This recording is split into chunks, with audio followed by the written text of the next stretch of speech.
এই কেকটা ডেকোরেশন করা আমার কাছে অনেক চ্যালেঞ্জিং ছিল। কজ আমাকে রেফারেন্স পিকচারে দেওয়া হয়েছিল ন্যাচারাল ফ্লাওয়ারের। সো আর ন্যাচারাল ফ্লাওয়ারে কস্টিংটা কিন্তু বেশি আসে জিপসি সহ। তো আমি আপুকে বললাম যে, "আপু এরকম কস্টিং আসে?" তো আপু বলল যে, "আপু আমরা ২ জন কাট করব। সো এত কস্টিং করে লাভ নেই। আপনি কিভাবে করলে ভালো হয় আমাকে বলেন।"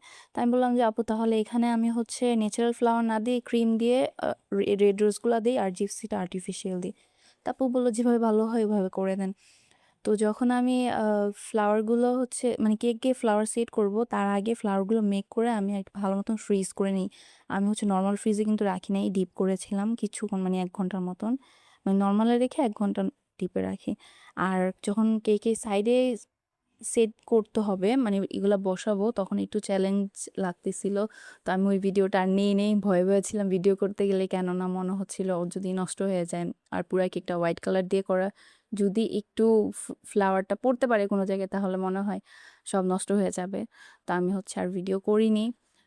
দেন হচ্ছে আমি এগুলা আরকি কেকের পাশে মানে যেখানে আমি ফ্লাওয়ারগুলো বসাবো ওইখানে অল্প একটু কেক কাট করে দেন হচ্ছে ওটা ক্রিম দিয়ে মানে ফ্রস্ট করে দিয়েছিলাম। ওইখানে একটু ঢাল ছিল তো ওই ঢালে আমি মানে ক্রিম দিয়ে আরকি রেড রোজগুলা বসিয়ে দিচ্ছিলাম।